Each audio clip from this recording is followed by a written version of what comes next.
And today, crowds gathered in cities around the country and world to protest the Trump administration. One of those protests happening here in New Orleans. Rachel Hanley shows us what it looked like. They came to Lafayette Square with signs, chants, and a shared message. I'm super angry and scared about everything that's going on in our country. Organizers called it the Hands-Off National Day of Action. This was one of hundreds of protests held around the country Saturday to oppose the policies of President Trump and Elon Musk. Protesters brought up a wide range of issues.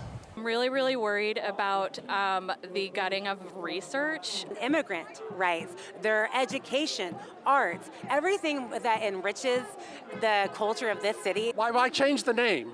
Organizers were happy with the turnout. I was expecting people, not this amount of people, that's for sure. Step Up Louisiana was one of a few local groups involved in the protest. Samara Smith said her focus was sending a message to lawmakers.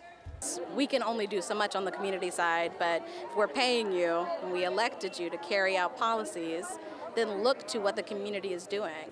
A few elected officials did make appearances at Saturday's protest. Congressman Troy Carter says that his concerns include possible cuts to health care funding. This is not a black or white issue. This is not even a Republican or Democratic issue. This is hurting people across all strata.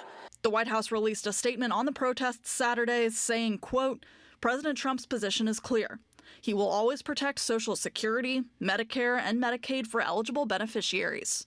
It accuses Democrats of giving those same benefits to, quote, illegal aliens, which will bankrupt these programs and crush American seniors. In New Orleans, the rally lasted for longer than expected Saturday. It was only scheduled to go from 2 to 4 in the afternoon, but by 5 o'clock, there were still a lot of people in Lafayette Square. I really hope that the rest of the country who feels like there's nothing we can do, sees that they're not alone. And national organizers say they hope Saturday's protests will have been the largest since President Trump took office.